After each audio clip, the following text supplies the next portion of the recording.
नमस्कार दोस्तों, स्वागत है आपका एक बार फिर से मोटरवाइड्स में। मेरा नाम है अमित और ये है नई 2019 RR 310। अब इस गाड़ी का जो परफॉर्मेंस है, जो इसका इंजन है, इसका जो पावर आउटपुट है, इसका शैसी और सस्पेंशन है, वो सब कुछ यथावत है। इसमें कोई बदलाव नहीं किया गया है। मैंने इस गाड़ी के बहुत सारे डिटेल्ड रिव्यू किए हैं, आपको वो सारे रिव्यू ऊपर लिंक में मिलेंगे। मैंने एक ट्रैक रिव्यू किया है, मैंने इसका बहुत ही डिटेल्ड लॉन्ग टर्म रिव्यू भी किया है और उसके अलावा एक इसका अल्टीमेट रिव्यू भी किया है, जहां मैंने आपके सारे सवालों के जवाब देने की कोशिश करी है। तो आप वहां जाकर के इस गाड़ी के बारे में, जो अभी इस गाड़ी की स्थिति थी इस मॉडल के आने से पहले, वो सब वहां पर देख सकते हैं। आज के इस रिव्यू में मैं आपके साथ उन सब चीज़ों के बारे में बात करूँगा जो यहाँ पर बदली गई हैं, और इसलिए ये रिव्यू ज़रा छोटा भी रहेगा। सबसे पहली बात, जो सबसे बड़ा चेंज किया गया है 2019 में, यहाँ पर स्लिपर क्लच इंट्रोड्यूस कर दिया गया है। और ये सिर्फ स्लिपर क्लच नहीं है, स्लिप एंड असिस्ट क्लच है, जिसका मतलब ये है कि ये गाड़ी को जब आप डाउनशिफ्ट करते हैं बहुत तेज़ स्पीड से, हाई आरपीएम पर, तो व्हील हॉप होना तो बचाता ही है। उसके अलावा अगर आप गाड़ी को जब एक्सेलरेट करते हैं तो उसके अंदर जो बाहर और इनर हब होता है, वहाँ पर बाहर इस तरह से कट्स होते हैं कि वो उसे अंदर खींच लेता है क्लच प्लेट्स को ऑटोमेटिकली। और जो स्प्रिंग्स हैं, जो प्रेशर प्लेट्स हैं, उनको दबाने के लिए स्प्रिंग्स की ज़रूरत होती है, उसके अंदर आपको फिर कम शक्ति की ज़रूरत होती है। इसलिए आपका जो क्लच लेवर है, वहाँ पर आपको कम प्रेशर लगाना पड़ता है। और अगर TVS की माने तो इस असिस्ट क्लच के द्वारा अब 20% लाइटर ये क्लच आपको मिलेगा। तो ये स्लिप और ग्रिप क्लच जो है, ये यहाँ पर सबसे बड़ा चेंज है। स्लिपर क्लच क्या होता है, ये अगर आपको समझना है तो ऊपर लिंक पे क्लिक कीजिए। मैंने बड़ी डिटेल में समझाया है कि स्लिपर क्लच और स्लिपर और असिस्ट क्लच क्या होता है। TVS का कहना है कि ये वाला जो स्लिपर क्लच है, इसे यहीं पर चेन्नई में इस रेस ट्रैक के ऊपर होन किया गया है और ये अपनी श्रेणी में सबसे अच्छे स्लिपर क्लचेस में से एक है। एक बहुत ही ज़रूरी बात जो आप लोगों को जाननी ज़रूरी है, वो ये है कि अगर आप एग्जिस्टिंग कस्टमर हैं RR 310 के, तो भी आप ये रेट्रोफिट करवा सकते हैं और इसकी कीमत है 3900 रुपीज़, यानी कि 4000 के आसपास, जो कि बहुत कम है।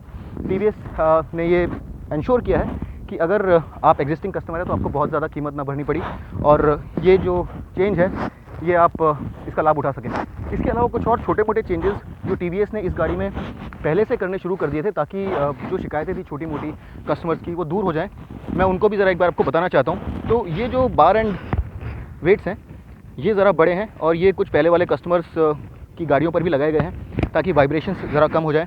उसके अलावा अगर आप यहाँ नज़दीक से देखेंगे तो ये जो फ्लाई स्क्रीन है, यहाँ पर ये रबर की जो बीडिंग आप देख रहे हैं, ये एक नया इंक्लूजन है ताकि जो वाइब्रेशंस और जो आवाज़ इसके हिलने से आती थी वो कम हो जाए। तो ये भी एक नया इंक्लूजन है और ये नई गाड़ी पर तो आ ही रहा है, लेकिन पहले वाली गाड़ियों पर ये आता ही था। अगर आप इसे यहाँ से देखेंगे तो ये ज़्यादा अच्छे से नज़र आएगा। ये देखिए यहाँ से, तो ये एक और बदलाव है। इसके अलावा जो इंजन है, उसकी मैपिंग को ज़रा चेंज किया गया है और इसका परफॉर्मेंस से कोई सरोकार नहीं है, लेकिन उस मैपिंग के द्वारा जो इंजन का रिफाइनमेंट है उसे ज़्यादा स्मूथ किया गया है, क्योंकि काफ़ी सारे लोगों को वाइब्रेशन से इशूज़ है, तो वो वाइब्रेशंस जो है कुछ हद तक कम कर दिए गए हैं और TVS का मानना है कि उससे काफ़ी फ़र्क पड़ा है। एक और आइडलिंग के टाइम कभी कभी जो स्टॉल होती थी मोटरसाइकिल कुछ लोगों की, वो इशू TVS का कहना है कि अब फिक्स कर दिया गया है। तो ये जो सारे बदलाव हैं, ये TVS ने इसके अंदर किए हैं। राइड जो है वो अब स्मूथ हो गई है, ऐसा TVS का बोलना है, और वाइब्रेशंस उनका मानना है कि काफ़ी कम हो गए। उसके अलावा एक और जो शिकायत बहुत सारे लोगों को आती थी, वो थी इस चेन रोलर के साथ में, और ये उनका कहना था कि ये आवाज़ करता है। तो ये भी अभी एक कम कड़क मटेरियल से बना हुआ है, थोड़ा सॉफ्टर मटेरियल है और कम आवाज़ करता है। तो 2019 के लिए ये सारे चेंजेस तो किए ही गए हैं। और इसके अलावा एक मैट ब्लैक कलर जो पहले आया करता था, उसे अब बंद कर दिया गया है। उसके बजाय अब एक फैंटम ब्लैक, जो कि ग्लॉसी ब्लैक कलर है, उसे इंट्रोड्यूस किया गया है। मैट ब्लैक मेरा फेवरेट कलर था, तो मैं बहुत खुश नहीं हूँ उस बात से, लेकिन ये फीडबैक कस्टमर फीडबैक के ऊपर आधारित है। तो आई एम श्योर कि आप लोगों ने ऐसा फीडबैक दिया होगा और मेरे ख्याल से आपको गाड़ी काफ़ी पसंद आएगी, क्योंकि वो कलर भी काफ़ी अच्छा है। तो ये सारी बात हो गई बदलावों की, और अब मैं आपसे बात करता हूँ कि ये जब मैंने इसे ट्रैक पर चलाया तो परफॉर्मेंस में मुझे कितना फ़र्क लगा। तो देखिए, स्लिपर क्लच का जो एडवांटेज है वो आपको ट्रैक के ऊपर डेफिनेटली नज़र आएगा, खास करके अगर आप उसे टेक्निकल ट्रैक पर चला रहे हैं। चेन्नई का जो ट्रैक है बहुत टेक्निकल ट्रैक है, यहाँ पर कई जगह पर आपको हार्ड ब्रेक करना होता है, और अगर आप हाई रेव्स में डाउनशिफ्ट कर रहे हैं तो जो स्लिपर क्लच है उसका इफेक्ट मैंने क्लियरली देखा, और व्हील जो है वो लॉक नहीं हुआ, काफ़ी कॉन्फिडेंटली मैं तेज़ी से डाउनशिफ्ट कर पाया। तो ये एक बहुत अच्छी बात है, और ये जो टेक्नोलॉजी है यहाँ पर ये काम कर रही है, ऐसा नहीं है कि इसमें कुछ कमी रह गई है। तो ये स्लिपर क्लच जो है बहुत अच्छे से काम करता है, और मेरे पास ये गाड़ी लॉन्ग टर्म के लिए भी थी, तो मैंने जो क्लच का जो वेट है वो भी थोड़ा नोटिस किया। बहुत ज़्यादा फ़र्क तो नहीं है, लेकिन थोड़ा सा फ़र्क ज़रूर है। तो ये जो टेक्नोलॉजी है ये काम करती है। और असिस्ट क्लच है, तो आपको सिटी के अंदर कुछ कम मेहनत करनी पड़ेगी जब आप क्लच दबाएंगे तो।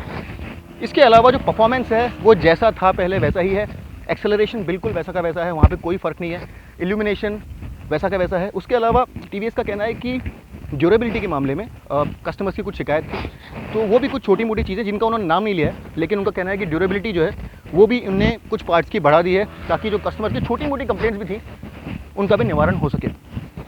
अब सबसे इम्पोर्टेंट बात जो शिकायत आप लोगों को बहुत वक्त से रही है वो है वाइब्रेशंस की। तो क्या वाइब्रेशंस कम हुए हैं, क्या ये बाइक वाकई में ज़्यादा स्मूथ हो गई है? तो दोस्तों सीधा सा सवाल का जवाब ये है कि वाइब्रेशंस कुछ हद तक डेफिनेटली कम हुए हैं, और जहाँ पर आपको वाइब्रेशंस सबसे कम मिलेंगे वो है हैंडल बार और नीचे वाले फुट पैग्स। यहाँ पर वाइब्रेशंस जो हैं उसकी कमी आपको क्लियर तौर पे नज़र आएगी, लेकिन अभी भी आपको टैंक पर कुछ हल्के वाइब्रेशंस, पहले से कम लेकिन फिर भी कुछ हल्के फुल्के वाइब्रेशंस अभी भी टैंक पर और सीट पर नज़र आएंगे। तो वाइब्रेशंस पूरी तरह से ख़त्म नहीं हो गए, लेकिन पहले के मुकाबले बहुत कम कर दिए गए हैं, और कुछ एक आध जगह पर भी 6500-7000 आरपीएम के आसपास आपको कुछ हल्का फुल्का वाइब्रेशन महसूस होगा। तो ये जो है ये गाड़ी है एक नटशेल में, और जैसा मैंने आपको पहले बोला कि इसके बारे में मैं सब कुछ बता चुका हूँ, बहुत बार बता चुका हूँ, तो उस बारे में रिपीट करके कोई फ़ायदा नहीं है। आपको लिंक्स में सारी इन्फॉर्मेशन मिल जाएगी। लेकिन जो नई कीमत है इस गाड़ी की वो भी एक बदलाव है। पहले जो इस गाड़ी की कीमत थी वो थी 2,14,000 यानी कि 2,14,000 rupees for 310 motorcycle, single cylinder, liquid cooled, reverse inclined engine, ये सब खूबियाँ इसके अंदर थी। अब स्लिपर क्लच भी आ गया है, 33 HP की पावर ये बनाती है, 27 Nm से थोड़ा ज़्यादा टॉर्क बनाती है, पावर बनती है 9700 RPM पर, और ये सब चीज़ें जो है ये से काफ़ी अट्रैक्टिव मोटरसाइकिल बनाती है अपने सेगमेंट में। लेकिन अब प्राइस जो है वो 2,14,000 से बढ़ करके 2,27,000 हो गई है, यानी कि 13,000 रुपीज़ इंक्रीज़ कर दिया गया है प्राइस में। तो आप अगर एग्जिस्टिंग कस्टमर हैं तो आपको इस पे जो सबसे बड़ा चेंज है वो थोड़ा सस्ते में मिल जाएगा, आपको सिर्फ अराउंड 4,000 रुपीज़ उसके लिए देने होंगे। तो ये है प्राइस। लेकिन क्या इस सेगमेंट में इस प्राइस पर ये सबसे अच्छी गाड़ी है? मेरे ख्याल से अगर आप सिर्फ वैल्यू फॉर मनी देख रहे हैं, अगर सिर्फ आपको पेपर पर पावर चाहिए और जो गाड़ी में फीचर्स हैं सिर्फ उन्हीं के हिसाब से अगर आप देखना चाहते हैं, तो इस सेगमेंट में सबसे ज़्यादा वैल्यू फॉर मनी गाड़ी आज भी मेरे ख्याल से डोमिनार है। वो बाइक स्टार्ट होती है 1,74,000 रुपीज़ एक्स शोरूम से, तो जो डिफरेंस है वो काफ़ी बड़ा है। अगर आप देखेंगे तो आपको लगभग 50,000 से भी ज़्यादा का डिफरेंस पड़ेगा, ex showroom on the road और ज़्यादा हो जाएगा। तो अगर आप वैल्यू फॉर मनी गाड़ी देख रहे हैं, नेकेड देख रहे हैं, तो डोमिनार की तरफ आप देख सकते हैं। लेकिन इस गाड़ी की क्वालिटी बेहतर है मेरे ख्याल से, और इस पर बैठ करके जो कनेक्टेड फील आता है अराउंड ट्रैक, अगर आपको घाट सेक्शंस में चलाना है तो ये गाड़ी मेरे ख्याल से ज़्यादा बेहतर है। और बाकी सारी फेयर्ड मोटरसाइकिल्स अगर आप देखेंगे तो वो सारी इनसे महंगी हैं। उसके अलावा अगर आप इसे और भी दूसरी गाड़ियों से अगर कंपेयर करना चाहेंगे, जैसे कि R3 से, R3 बहुत ज़्यादा महंगी है, 3.5 लाख रुपीज़ है। उसके अलावा अगर आप निंजा 300 से कंपेयर करेंगे तो वो भी काफ़ी महंगी है, 3 लाख रुपीज़ की उसकी एक्स शोरूम प्राइस है। और अगर ड्यूक को भी देखेंगे तो ड्यूक भी महंगी गाड़ी है, ड्यूक भी सस्ती नहीं है, बिकॉज उसमें फीचर्स RC 390 से ज़्यादा हैं। सारी ही गाड़ियाँ जो भी फेयर्ड या नॉन फेयर्ड है बजाज के अलावा इससे महंगी है। इसका मतलब ये है कि ये मोटरसाइकिल आज भी with these inverted spokes and BMW tech, और इसमें जो सस्पेंशन है बहुत ही बेहतरीन सस्पेंशन है। इसका जो गियर बॉक्स है, गियर बॉक्स की मैं बात कर रहा हूँ तो आपको ये बताऊँ कि गियर शिफ्ट भी ज़रा और स्मूथ हो गए हैं। जो कंपनी है TVS, इसने गियर बॉक्स पे भी काम किया है, तो जो स्मूथनेस है गियर बॉक्स की वो भी ज़रा इंप्रूव हुई है। तो लेकिन अगर आप फेयर्ड मोटरसाइकिल की बात कर रहे हैं तो वहाँ पर आज भी सबसे किफ़ायती मोटरसाइकिल 300 सीसी में अगर आप देखेंगे तो यही है। इससे ज़्यादा किफ़ायती मोटरसाइकिल न सिर्फ खरीदने के लिए बल्कि मेंटेनेंस के लिए भी मैं कहूँगा ये सबसे ज़्यादा किफ़ायती मोटरसाइकिल है। अगर आप इसे क्वालिटी कंसर्न्स के कारण नहीं खरीद रहे थे तो आप एक चीज़ देखिए कि TVS ने किस तरह से अपने कस्टमर्स की बात सुनी है, किस तरह से जल्दी जल्दी वो लोग अपडेट्स लेकर के आए हैं, कितने वो लोग कंसर्न है अपने कस्टमर्स की फीडबैक को लेकर के। तो उस लिहाज से एक जिम्मेदार कंपनी जिस तरह से काम करती है वैसा उन लोगों ने काम किया है, और ये मोटरसाइकिल जो है अभी अपने करंट रूप के अंदर और भी ज़्यादा वैल्यू फॉर मनी बन के उभर के आई है। और अगर मुझे इस प्राइस पैकेट में अगर कोई एक मोटरसाइकिल फेयर्ड लेनी होगी तो मैं डेफिनेटली TVS अपाचे RR 310 ही लूँगा। मेरे ख्याल से इस सेगमेंट की सबसे ज़्यादा कनेक्टेड फील वाली मोटरसाइकिल है, सबसे ज़्यादा इन्वॉल्विंग मोटरसाइकिल है। कुछ लोगों को इसका रिफाइनमेंट पसंद नहीं आता है, उनको इसका जो इंजन है उसकी साउंड थोड़ी ग्रफ लगती है। मुझे वो कैरेक्टर इस गाड़ी का अच्छा लगता है, तो वो आपकी पर्सनल चॉइस हो सकती है। लेकिन जैसा कि मैंने पहले वाले रिव्यूज़ में भी बोला है कि वो जो आवाज़ है उसे आप रिफाइनमेंट के साथ तुलना ना करें।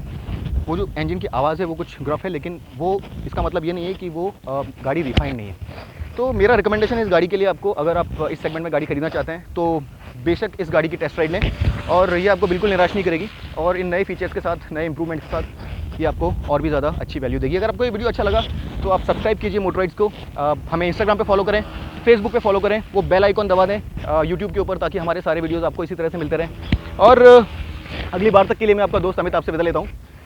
तब तक के लिए rev hard, rev free and ride safe.